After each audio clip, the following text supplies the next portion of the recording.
Kita coba tolong teman-teman yang ada di rumah sakit itu untuk mereka, kalau kita bilang kita bosan, bayangin mereka yang bosan banget. Karena saya ada satu teman yang totally nggak bisa pulang. Itu menurut saya pribadi, ini pendapat saya, kalian boleh menghujat saya. Komen.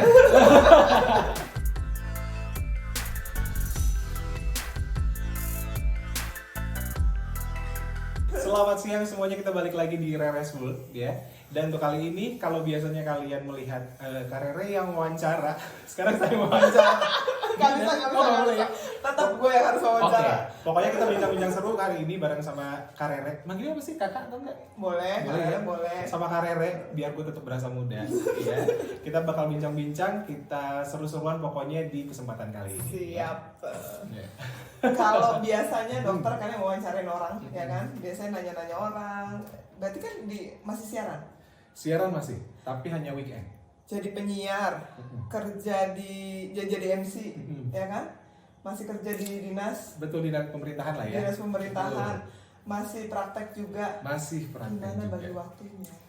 Jadi itu lagi sih Kak, kalau kita udah passion, Ya. kita udah happy banget, ngejalaninnya tuh enjoy. Capek sih capek ya, bohong. Tapi pada saat kayak misalnya keilmuan yang saya pelajari kedokteran. Ya. Jadi saya prakteknya seneng, pada saat saya praktek saya ngobrol-ngobrol biasa aja kayak sama temen gitu kan. Nah kalau MC atau misalnya siaran itu udah dari zaman kuliah. Dari zaman kuliah. Jadi kalaupun saya tidak bisa 1 minggu siaran itu kangen banget. Jadi sebenarnya saya minta selalu kalau bisa 1 kali dalam seminggu tuh saya kasih jadwal dong Pak, gitu kan. Kasih jadwal dong Pak, karena saya sudah beberapa kali pindah radio sebetulnya.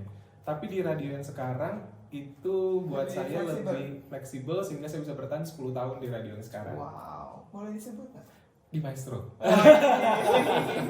Di Maestro. Jadi kalau radio saya tetap weekend, kalau nge-MC atau acara-acara lain itu mungkin sesudah siaran. Tapi kalaupun misalnya dari pagi, paling nanti nge-MC siarannya digantiin sama teman. Senin sampai Jumat berarti dinas, udah Dinas, gitu sore praktek. office hour. Ya. Lalu praktek, baru weekendnya siaran dulu paginya, baru sorenya nge-MC. Pernah nggak lu capek nggak sih? Pernah. Pernah, tapi kita ini golongan-golongan BU ya. Jadi ya dikuat-kuatin. BU itu apa sih? Butuh duit. Oh. Bukan badan usaha ya. Iya benar. Butuh uang. Benar, saya juga BU. Betul. Dok, dari ini kan profesinya yang agak ya kalau Berbeda. misalnya kalau dinas kan ini yang gue tahu lu dinas di kesehatan juga ya. Betul. MC kan jauh banget apa kedokteran? Benar. Kenapa? Tapi karena MC ini salah satu yang bantu saya untuk bertahan hidup dan kuliah dulu. Jadi pas waktu kuliah itu udah mulai MC? Dulu kuliah sebenarnya gini, kalau ini flashback boleh ya? Boleh dong. Bosan nggak sih? Enggak dong, harus ceritakan. Jadi sebenarnya kalau ada teman-teman yang kenal zaman-zaman SMP SMA itu saya tuh pemalu. Which is kalau disuruh maju ke depan pun itu nggak pernah berani. Nggak pernah berani. Terus SMP SMA. ada SMA. Jadi kalau teman-teman yang kenal saya sekarang, kok lu jadi bawel sekarang ya? Karena memang terbentuknya itu karena BU. Oke. Balik lagi ke BU. Jadi waktu itu saya pengen banget kedokteran, memang sekolah. Ya klisenya anak-anak lah ya, kalau ditanya mau jadi apa, kalau mau jadi presiden, jadi insinyur, jadi dokter gitu ya. Nah kemudian pada saat itu saya pernah punya nazar sebetulnya.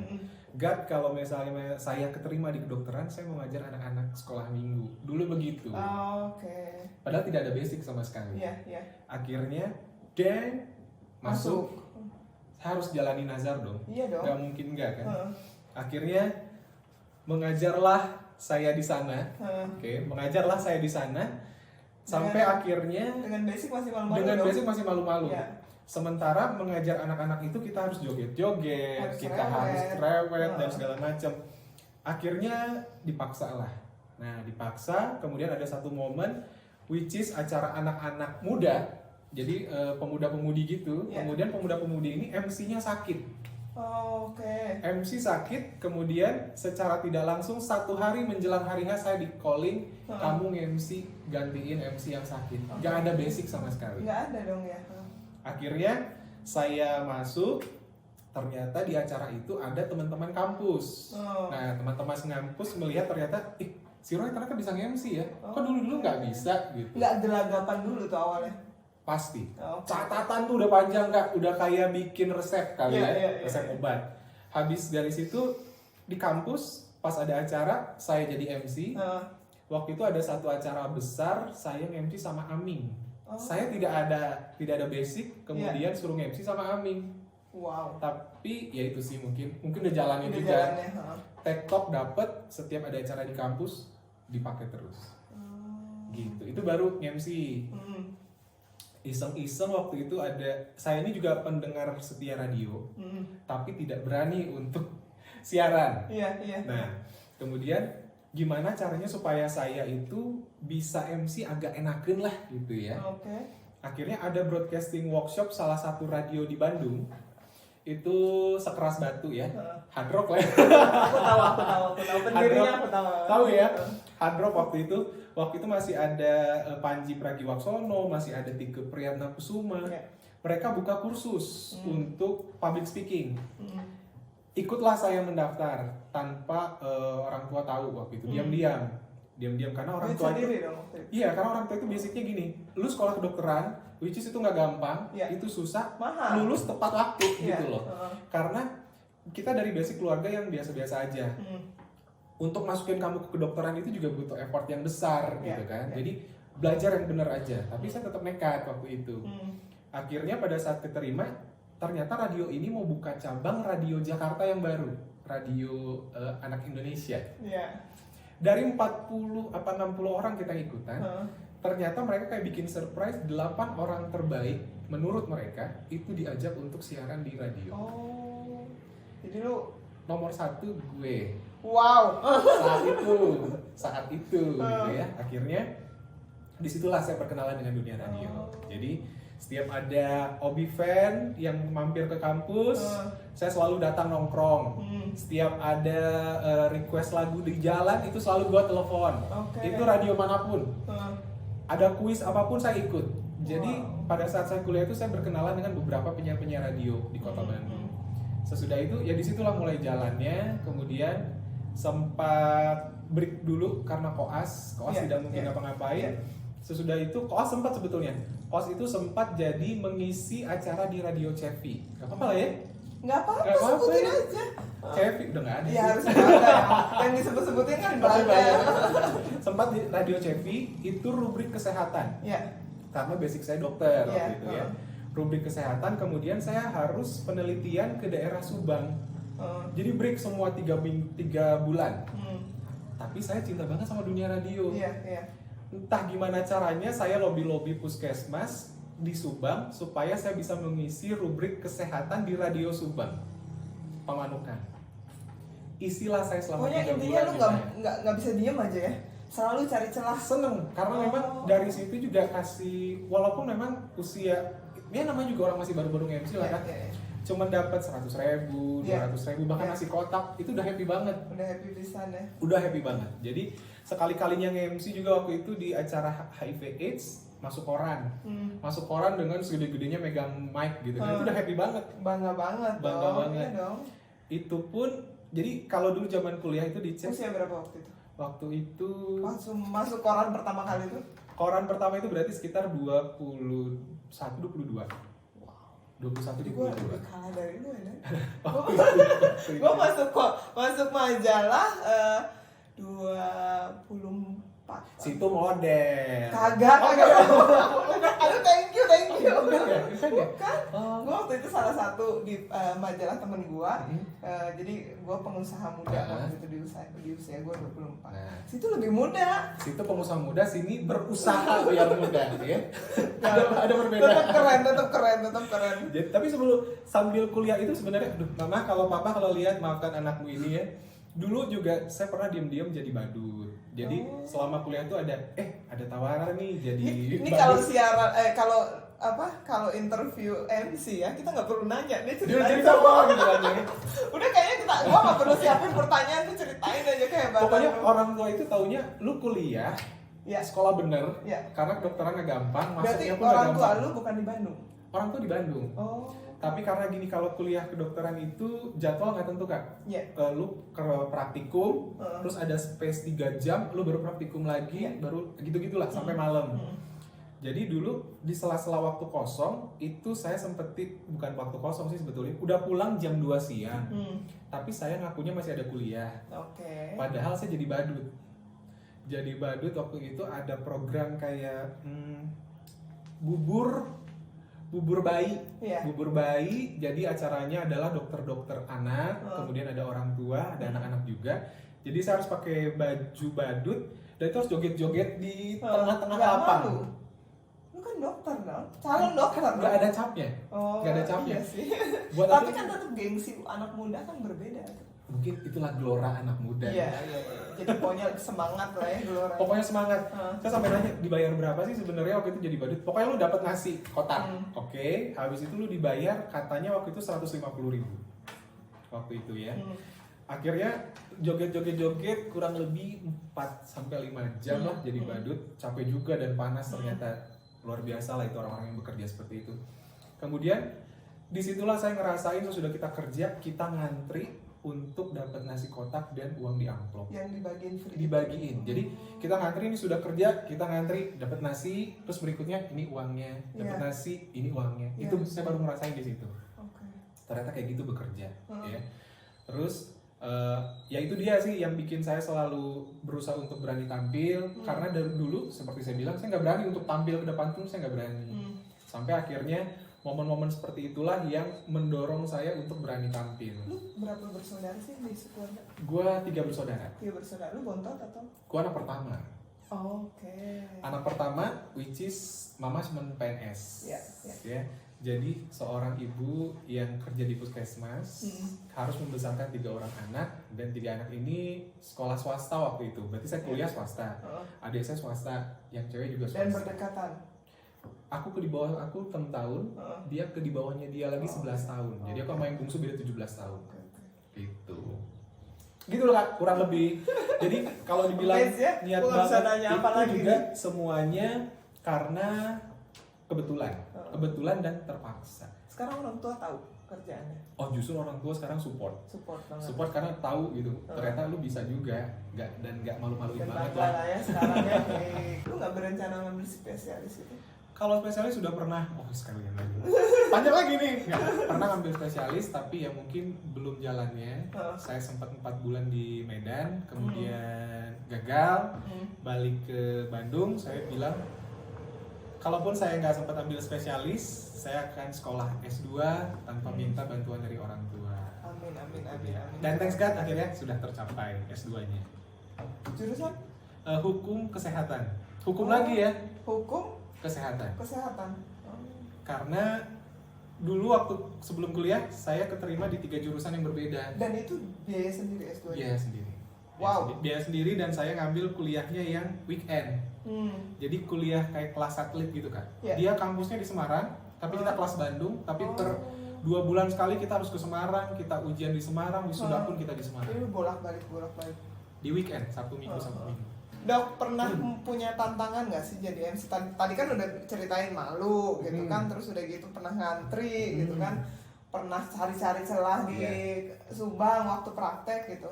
Tantangan selain itu ada lagi nggak? Kalau nge-MC itu sebetulnya banyak, apalagi kalau kita nge-MC wedding itu beda sama nge-MC event atau nge-MC acara tertentu. Kalau wedding itu acaranya misalnya kita tuh udah terkonsep kan, entah ini ada kembang api lah dan segala macam, kembang apinya nggak jalan. Atau terakhir tahun lalu tuh saya sebelum Jakarta Marathon, saya tuh nge-MC sebetulnya malam sebelumnya. Di bukan di acara Lembang. larinya, bukan? Di acara di Lembang, tapi saya harus berangkat Jakarta jam 3-nya saya harus sudah lari di Jakarta. Itu hujan dan mati lampu.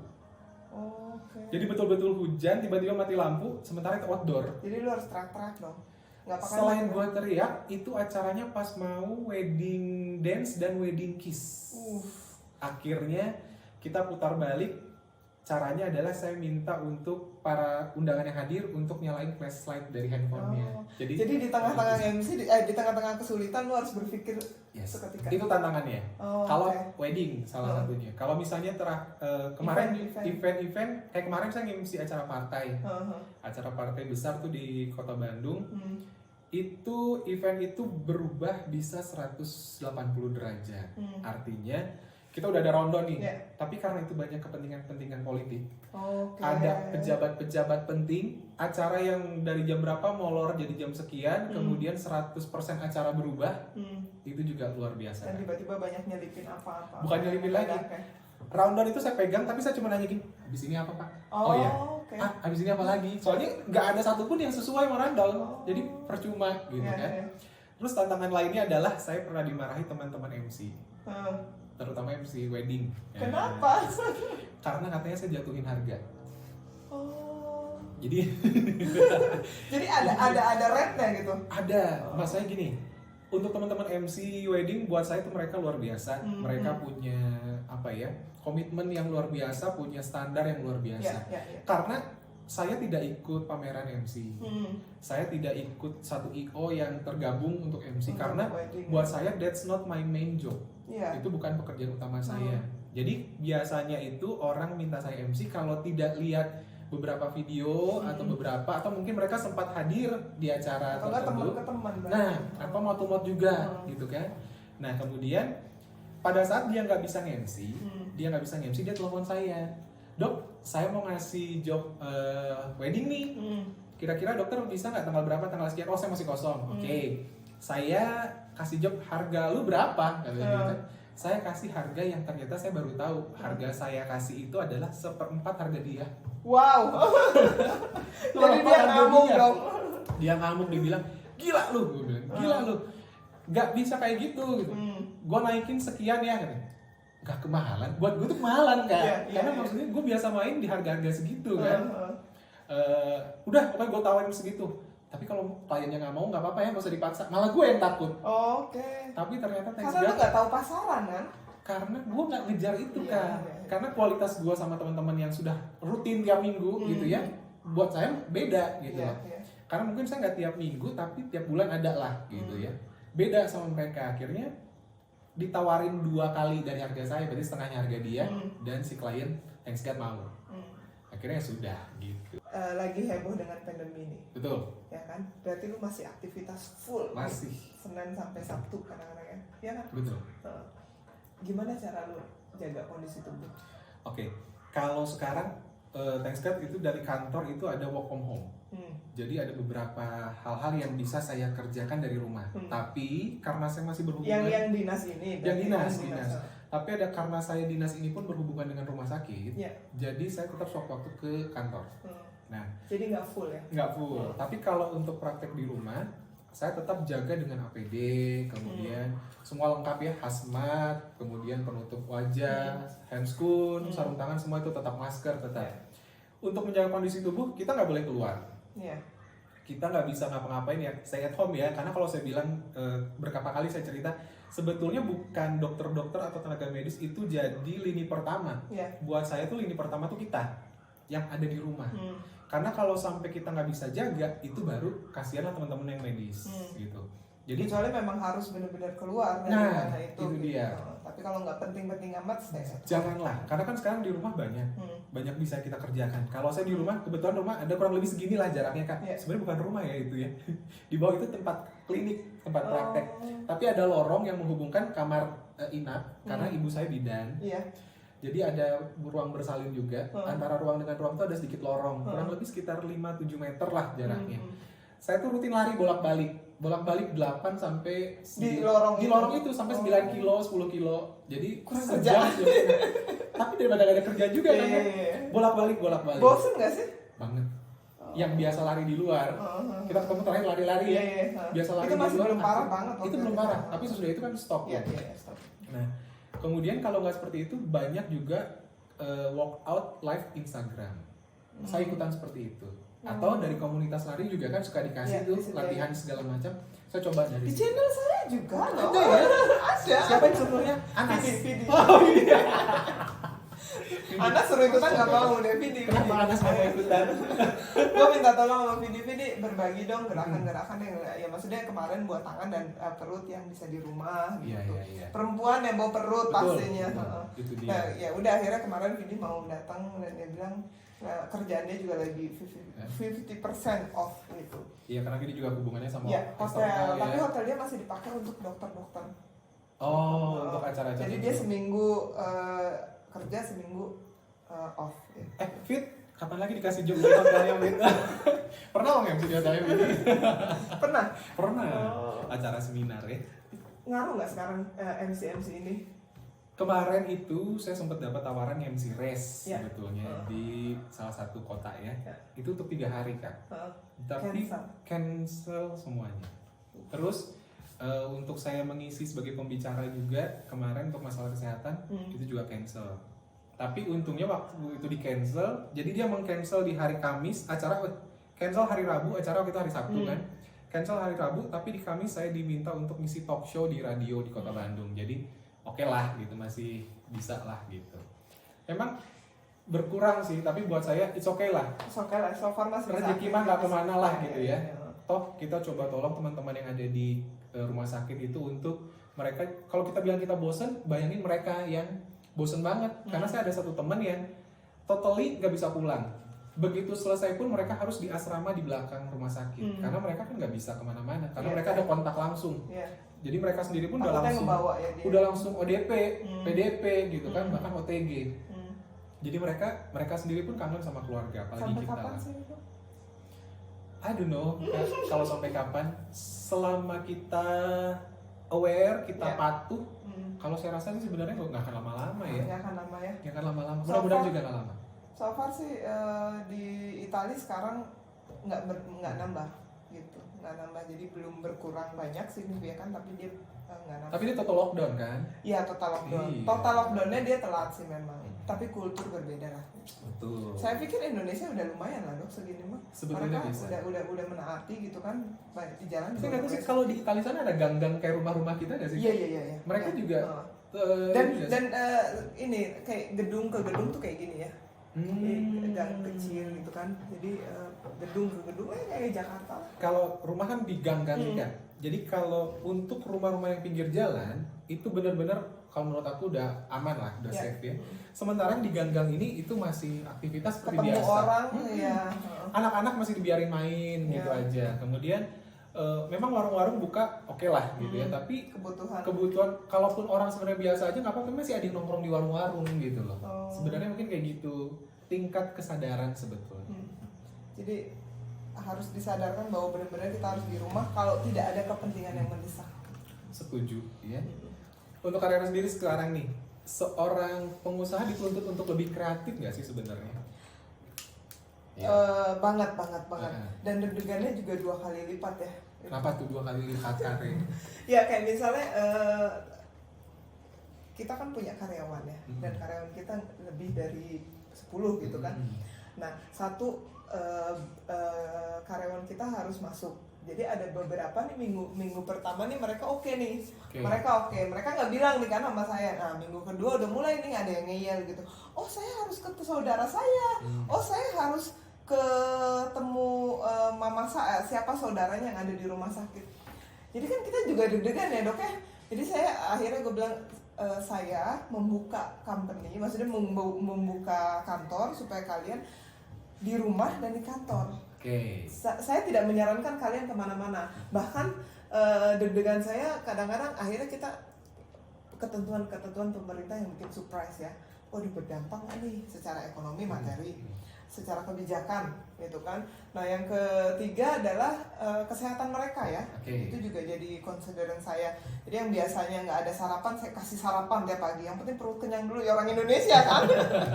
Perut kenyang dulu, mau ubi kayak mau pisang mau apa, mereka saya kasih sarapan gitu kan. Saya kasih vitamin ya gitu. Dan ketentuan COVID yang sekarang cuci tangan babak saya coba. Saya jadi tiba-tiba jadi dokter umum seketika. Cerewetnya saya semoga itu jadi maksudnya berefek lah buat tim saya gitu.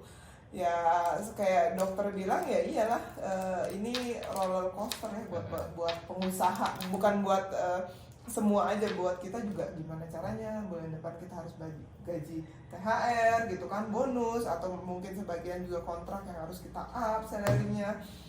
Terus udah gitu, ya udahlah klien-klien kita juga gitu. Seru lah dok. Sebulan ini jantungnya deg deg deg deg deg deg deg. Apalagi mau PSBB. Kalau jantung deg berarti masih hidup. Oh, masih hidup ya. Aman. Bener. Ya, aman. Kalau misalnya nih kita berandai-andai, seorang Rere diangkat menjadi Menteri Ekonomi Kreatif. Aduh, ini udah ada pernah yang nanya Atau nih. at least, oke katakanlah Rere menjadi seorang menteri apa gitu ya yang berhubungan dengan kebijakan-kebijakan sekarang. Apa yang akan Rere lakukan? Ekonomi lah ya, Menteri Ekonomi Ekonomi ya, ya. Karena saya memang saya nggak bisa jadi Menteri Kesehatan, nggak bisa. Jangan nggak? Karena dari SMK saya basicnya emang Ekonomi. Iya, Oke. SMK terus aku masuk sebenarnya udah penjualan. Oke. Terus udah gitu waktu aku pikir aku mau jadi pengusaha, makanya aku sekolah akuntansi gitu. Nah kalau gue jadi Menteri Ekonomi saat ini tidak ada PSBB dong. Tidak ada PSBB. Why? Itu menurut saya pribadi, ini pendapat saya, kalian boleh mengjudge saya, komen.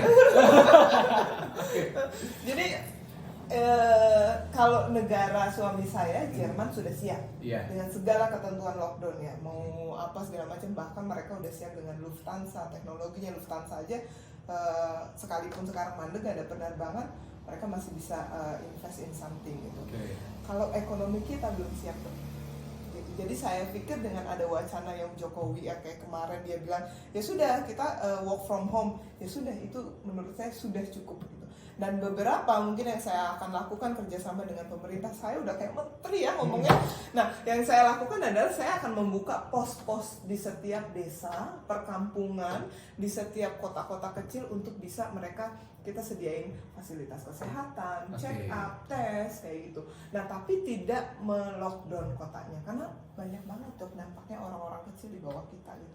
Di bawah kita, gue juga kecil sih sebenarnya.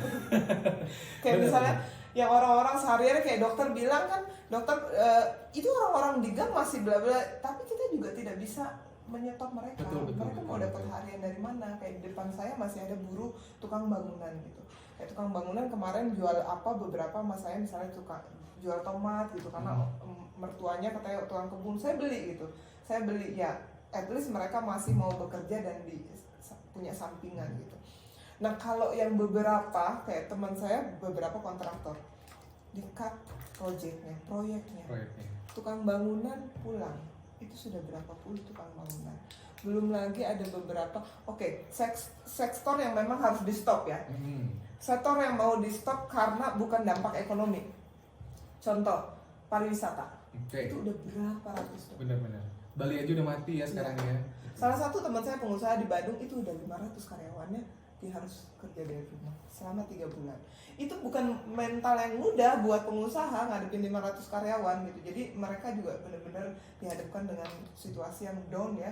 Nah, saya pikir itu sektor yang memang pemerintah berdampak langsung sama COVID. Tapi kan ada beberapa sektor yang memang tidak berdampak ya. Saya pikir baiknya ya sudah gitu. Kita pemerintah sebagai ekonomi pemerataan bikin posyandu. Kayak posyandu aja lah. Ya kan? Posyandu itu kan tiap RT, RW, kelurahan. Nah, kita bikin itu aja pos Covid di mana orang bisa ngecek kesehatannya, di mana orang bisa kasih vitaminnya, di mana orang bisa dikasih educationnya. Benar sih, benar. Tapi kan balik lagi kayak sekarang Kak, untuk mengecek misalnya dia sekedar PCR saja gitu ya, rapid test aja kan nggak murah, dan nggak mudah, dan nggak merata. Betul. Itu ada ide tersendiri nggak dari seorang Rere? Aduh, ya kan, tolong hire saya jadi Menteri Ekonomi. Coba, soalnya kan memang kadang semua orang kalau dibilang takut semua takut. Tapi pada saat saya akan coba nih, tapi kan nggak gampang juga ya mendapatkan alatnya gitu kan. Ide saya adalah dokter lihat nggak, dokter influencer lah salah satunya ya, dokter wawancarai banyak orang. Artis pada turun tangan nyumbang. Betul. Influencer, youtuber turun tangan nyumbang. Beberapa pengusaha yang nggak berdampak ngeluarin uang miliaran. Menurut saya itu ditampung dalam satu wadah. Dari beberapa sektor ini kan ya kayak influencer, youtuber, terus udah gitu pengusaha, artis, bahkan gue lihat orang-orang biasa pun, salah satunya yang artis yang ya kita sebutin Najwa itu kan menggalang dana. Betul. Ya ditampung dalam satu tempat. Dalam satu tempat, termasuk pemerintah juga nampungnya ke dalam satu wadah. Nah ini dikucurin ke desa-desa, ke bagian-bagian, jadi mereka nggak kemana-mana. Kalau sekarang mereka akhirnya ngumpul, bukan efektif ya, efektif mereka mengumpulkan uang akhirnya nyumbang masker, APD, tapi kan nggak merata. Betul. Kalau nggak ditampung satu orang dan disebarin ya sekarang ekonomi merata lah, dan menerapkan ekonomi merata di Indonesia sangat sulit menurut saya. Kecuali nanti saya jadi menterinya ya. Nah, mungkin ya, jadi silakan vote. mungkin di subscribe, di komen, di tag langsung ya. Jadi nggak bercanda aja, kita seru-seruan aja ya. ya. Seru-seruan aja. Oke. Sebagai seorang pengusaha juga nih Kak Rere, kalau misalnya lihat keadaan seperti ini, untuk ke depan kira-kira untuk memulihkan keadaan seperti ini. Pemulihan ekonomi harus dipaksa di Indonesia. Nggak akan bisa berangsur-angsur pulih dengan sendiri. Tapi mungkin pemaksaan itu akan jatuh di habis Lebaran. Jadi orang-orang sudah memaksa untuk bisa beroperasi seperti semula. Karena urusannya perut dong. Betul. Ya kan, kalau misalnya orang-orang sudah memaksa untuk menjalankan seperti semula, ekonomi akan berputar lebih cepat. Tapi kalau terus-terusan kayak sekarang nih, ya kan kebijakan baru PSBB ini, nah itu terus-terusan dilakuin itu akan berdampak panjang. Dampak panjangnya bukan hanya kita pengusaha, tapi yang di bawah juga kasihan, tuh dok mau cari apa gitu. Jadi untuk pemulihan ekonomi adalah pemaksaan ekonomi yang harus dijalankan dengan cepat. Banyak yang lu lihat anak-anak di bawah kita, anak-anak kita seumuran kan? Kita masih muda lah, masih adik-adik kita di bawah yang lagi masih kuliah, lagi cari kerjaan, lagi pengen tahu bagaimana tentang usaha. Lu punya pesan ya buat mereka? Kalau buat aku sih pesannya aja never stop learning. Kalau buat aku adalah artinya saya juga nggak pengen kalau dulu kerja jadi badut istilahnya, nggak pengen gitu ya. Atau istilahnya saya nyemplung jadi MC pun itu sebenarnya bukan suatu kesengajaan, ketidaksengajaan semuanya. Pada saat saya nge-MC cuman bisa nge-MC hura-hura, tiba-tiba ditawarin wedding, itu pun bukan suatu niat saya, tapi karena keadaan. Jadi kalau prinsip saya adalah saat kita ditawarin sesuatu, ambil dulu aja deh. Bisa atau tidaknya itu tergantung sesudah kita coba. Jadi kalau kita memang nggak bisa, kita perbaikin. Kalau sudah diperbaiki mentok-mentok juga, bukan di situ jalannya. Jadi intinya untuk anak-anak teman-teman yang sekarang nih yang masih muda-muda baru lulus ataupun baru mencari kerja, jangan gengsi. Gengsi nggak akan bikin kita kenyang. Benar. Iya kan? Gengsi nggak akan bikin kita kenyang, nggak akan bikin kita juga maju. Terus kalaupun kita sudah punya satu posisi, kita punya satu jabatan tertentu, jangan pernah berhenti untuk selalu belajar. Kalaupun kita harus turun ke bawah melakukan sesuatu, that's okay gitu. Mungkin pada saat dulu, maaf nih, mungkin kita sedang susah, kita nggak sempat nyoba hal itu. Pada saat kita sudah sukses, kenapa kita nggak coba sih? Cobain. Intinya jangan pernah berhenti belajar, jangan pernah gengsi, jangan pernah malu. Setiap ada kritikan itu berarti orang begitu care sama kita. Jadi kita tetap belajar. Kritikan mah dibilang pahit-pahit gitu ya, tapi dari kepahitan itu pasti berbuah jadi yang manis. Kalau quote saya adalah tadi seperti tadi ya, nyambung, jangan pernah berhenti karena kita nggak akan pernah tahu sampai di titik mana kita bisa jadi paling berhasil. Dokter Roy keren.